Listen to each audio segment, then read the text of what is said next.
Good evening. I am Tracy Riggs, a professional counselor here in the city of Fayetteville. And on the behalf of the City of Fayetteville Mental Health Advisory Board, now, tonight we're going to discuss why healthy relationships matter. We're going to also discuss healthy versus unhealthy relationships. And on our agenda, we're also going to decide how to recognize red flags in our relationships.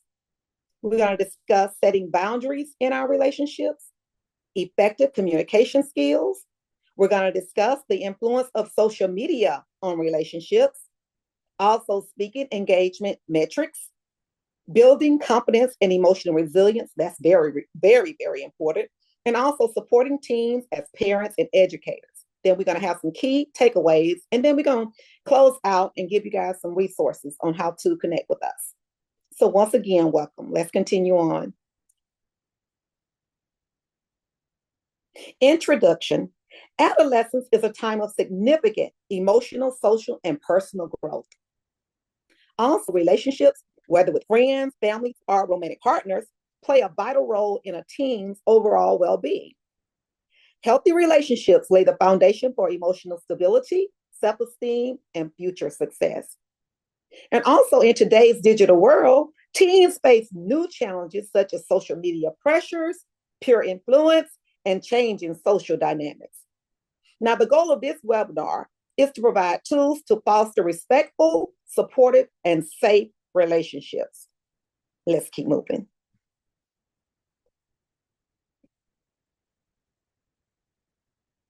Why healthy relationships matter. Emotional stability. Healthy relationships provide emotional support and reduce stress. Also, self-esteem and confidence. Being valued and respected boosts our self-worth. Also, our academic and future success. Supportive relationships can improve our focus and motivation. Also, healthy relationships matter due to long-term impact. Early relationship experiences shape future interactions and choices. Also, unhealthy relationships can lead to anxiety, depression, poor decision making, and isolation. So they're really important. Let's keep moving. Next slide. Healthy versus unhealthy relationships. So I want you to be aware of what a healthy relationship looks like. So these are the characteristics of a healthy relationship. There's mutual respect and understanding. Notice we're discussing mutual respect. That means between you and the other person, and understanding. Also, a healthy relationship, there's open and honest communication. There's trust and emotional support. In a healthy relationship, there's equality and fairness in decision making, and also feeling safe, valued, and appreciated. Now, let's discuss the characteristics of an unhealthy relationship. There's a lack of respect and constant criticism. You know, they're always putting you down. Negative Nancy, right? Down David. Always have something negative to say. Also, in an unhealthy relationship, there's controlling behavior. They tell you who to talk to, what to wear, and things like that. Also, in an unhealthy relationship, there's a lot of manipulation and emotional abuse. Once again, saying things that's harmful, that's hurtful. In an unhealthy relationship, also, there's feeling of being fearful, there's a lot of pressure, and you're unsupported. So once again, these are the signs of a healthy relationship versus an unhealthy relationship. Let's keep going. Next slide.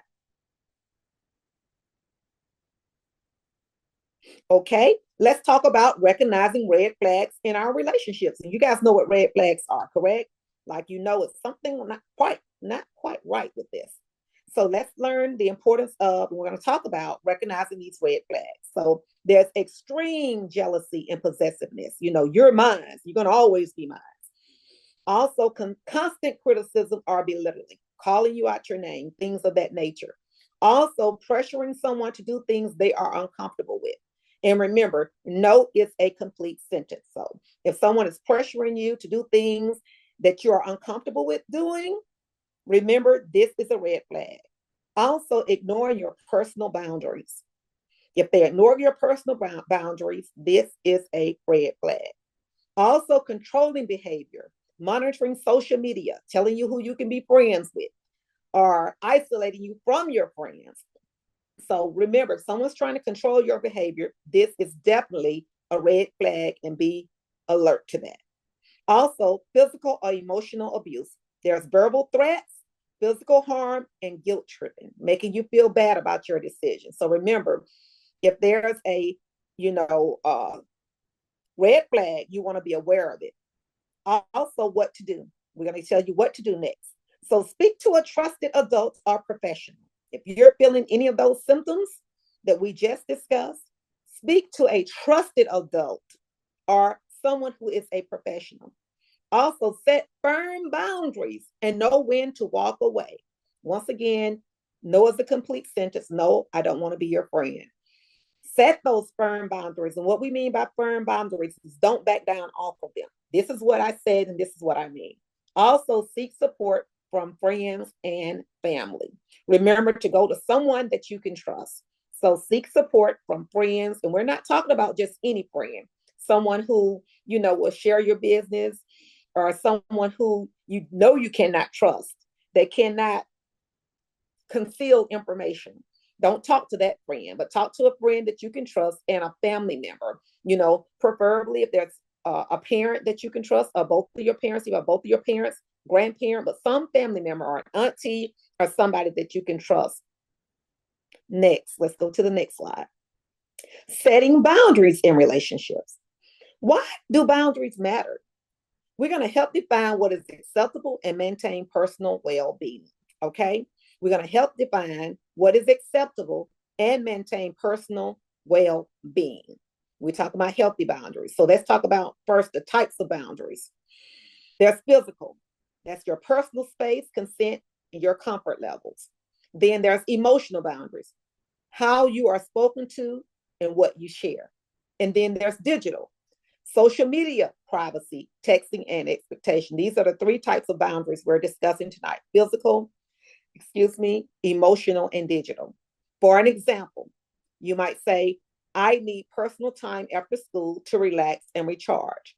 Tips, let's use clear, respectful language to communicate boundaries. So once again, you can let your significant other, whoever it is that you need to communicate with, let them know, I need personal time after school to relax and recharge. That's just one example. And be firm, okay? Stick with it. Stick with your decision, and use, once again, the clear, respectful language to communicate boundaries.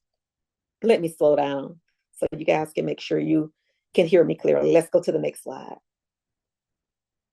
Okay, let's talk about effective communication skills. So I believe in being effective. So let's talk about active listening. Show engagement and avoid interrupting. So when I'm an effective communicator and I want to establish healthy boundaries, and I want to make sure that, in this relationship that is healthy, I want to demonstrate active listening skills. So I'm going to show my engagement. I'm going to avoid interrupting. And also using I statements, expressing feelings without blaming. For an example, you can say, I feel hurt when my messages are ignored. And remember, in a healthy relationship, there's two people who we should be able to say what we want to say without penalizing each other.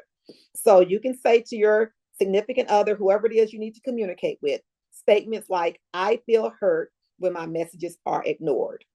Also, respecting our differences. Understand that disagreements do not mean the end of a relationship. You guys have probably heard the saying, we can agree to disagree. So let's respect our differences. Also, practicing empathy. Try to see situations from the other person's perspective. So I know I had to learn this, and I talk about this to my clients a lot, being empathetic. Even if you don't agree, try to see it from someone else's perspective. And that's a great way to effectively communicate in a healthy relationship. So once again, effective communication skills are active listening, showing engagement, avoid interrupting, don't cut them off when they're trying to express their truths or their feelings, using I statements, expressing feelings without blaming. For example, I feel hurt when my messages are ignored. Also, respecting each other's differences. Understand that disagreements do not mean the end of a relationship. Once again, we could agree to disagree. And practicing empathy. Try to see situations from the other person's perspective. Even if you don't agree with it, try to put yourself in that person's shoes. Next slide. Let's talk about the influence of social media on our relationships. Now, positive impacts. There's good things about social media, such as staying connected. You can share experiences and it builds communities. But there's also a lot of negative impacts. So let's discuss the negative impacts. Comparisons leading to low self-esteem. Maybe you were having a great day until you went on there and saw your best friend with her boyfriend, and now you're feeling like, oh, what's wrong with me?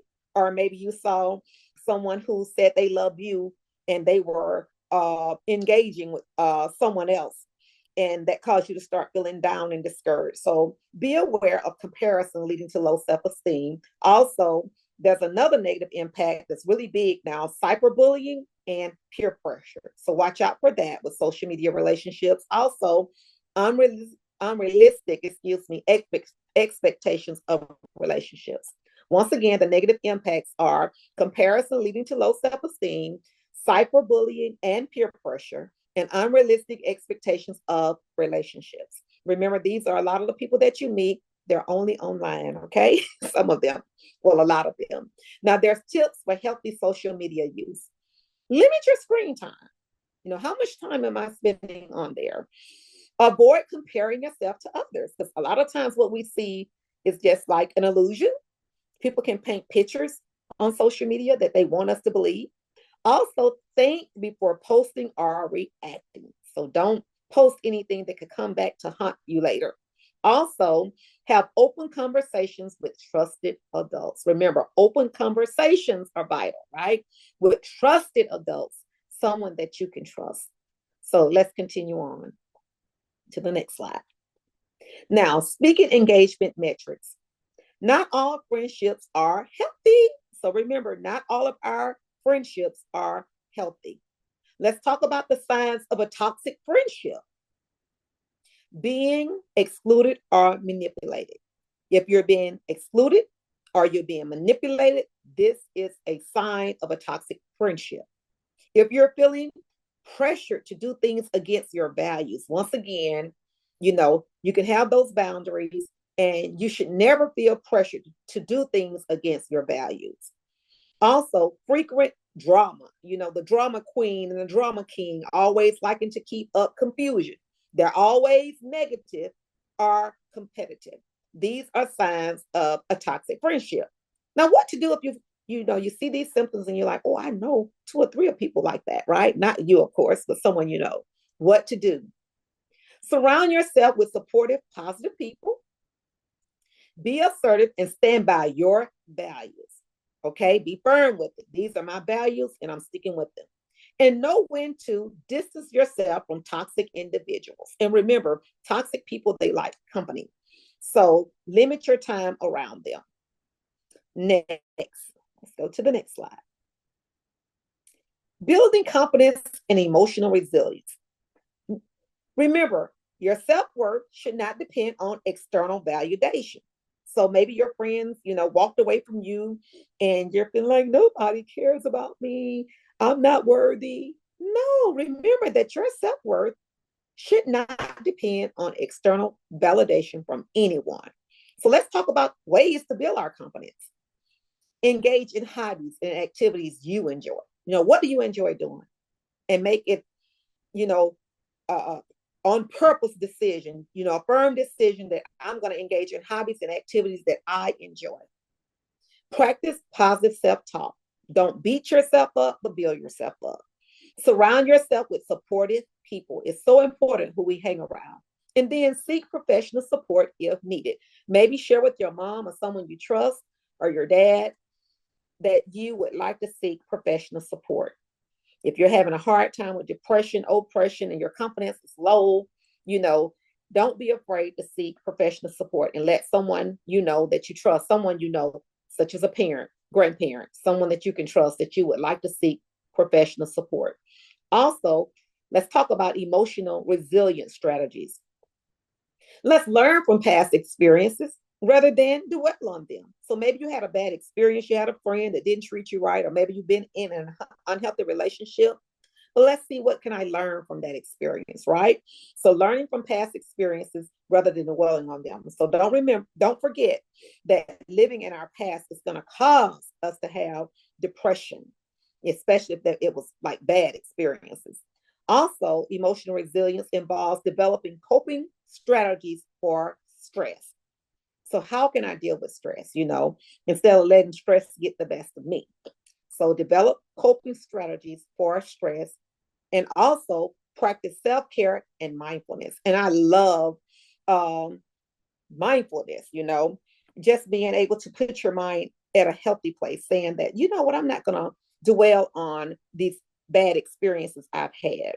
And I'm going to practice self-care as a sign that I love myself. Even if I don't have people around me who appreciate me and value me, I'm going to practice self-care. What do you enjoy doing? Once again, as a hobby, maybe it could be walking, running, jogging. It might be taking a bubble bath. You might enjoy going to the skating rink. It might be you enjoy, just walking out in your front yard. So whatever it is that you can do to practice self-care and mindfulness is a great strategy also for emotional resilience, being able to bounce back, right? Remember, I've heard this saying, you guys have probably heard it. Tough times don't last, but the tough people, the emotional resilience we do, will last, okay? So let's go to the next slide. Supporting teens as parents and educators. And this is great for us adults who have teens in our life that we care about, that we love. Let's encourage open conversations, create a judgment-free space for discussions. And I found, even as a parent, that children like to express themselves. Every child, they want to be seen, they want to be loved, they want to be heard, and they don't want the judgment. So as a parent, I'm encouraging all of us and educators to allow them to express their truths. Even if we don't agree with it, let's encourage them to have that open conversations in a safe space with us. So let's create a judgment-free space for those discussions to take place. Also, teach conflict resolution. Let's help our teens navigate disagreements respectfully. Once again, we can agree to disagree. So let's teach them how to have conflict resolutions instead of saying, just walk away from her, she's not a nice girl. Let's teach our children how to be empathetic, and able to disagree, once again, respectfully. Also, as parents and educators, model healthy relationships, show respect to, your spouse, especially when your teen is around. If you can't do it any other time, try to do it at least in front of them to show them as a model of this is how a healthy relationship should flow. Okay, this is how we should be able to talk with each other and not at each other, learning how to communicate properly and effectively, and emotional regulation. If we're always blowing up in front of them, then we're teaching them that this is how you respond when you disagree. So as parents and educators, let's model healthy relationships. And if we don't know how to help them, let's seek professional help, maybe for ourselves if we need that. Also, provide resources and support. Be aware of counseling services, hotlines, and support groups. And here in the great city of Fayetteville, we have an amazing mental health advisory board with great resources. So I'm going to show you guys how to reach out to us also for help if you're a teen or a parent or an educator who needs help as a resource. We're here for you all. So let's go to the next slide, the next presentation. Key takeaways from tonight. Now, healthy relationships require what? Respect, trust, and open communication. We recognize red flags now, right, to help prevent unhealthy dynamics. Also, we discuss social media, how it should be used mindfully to avoid negative influences, right? Also, key takeaway, another one was building confidence and emotional resilience, which helps in all aspects of life. And also, we discussed teens needing support from parents and educators to navigate relationships. Next slide. Closing in resources, where to get help. So if you're a teen, if you're on here and you're saying, I need help, what do I do? Go to your school counselor. Mental health hotlines are very, good resources. Also, once again, trusted adults and mentors. Remember, trusted adults and mentors, those who you can trust. And as a final message, remember, you deserve respect and healthy connections in all relationships. I want you to repeat after me. Say it out loud to yourself right now. I deserve respect and healthy connections in all my relationships. So, yes, you deserve it. So, never feel like you're not worthy of healthy connections, of a healthy relationship. You are worthy. And here in the city of Fayetteville, we believe in you, and we believe that you deserve respect. And we're here as a healthy connection if you need us and you want to reach out. Next slide. Also, on the behalf of Councilwoman Dr. Naya Glover, who is our board chair and the Mental Health Advisory Board, we want you to know that you can reach out to Councilwoman Dr. Naya Glover, who is a licensed professional counselor, therapist as well. And that's her personal number that you could reach out to her. Also, our Fayetteville Mental Health Hub. And we have the information so that you can connect with us.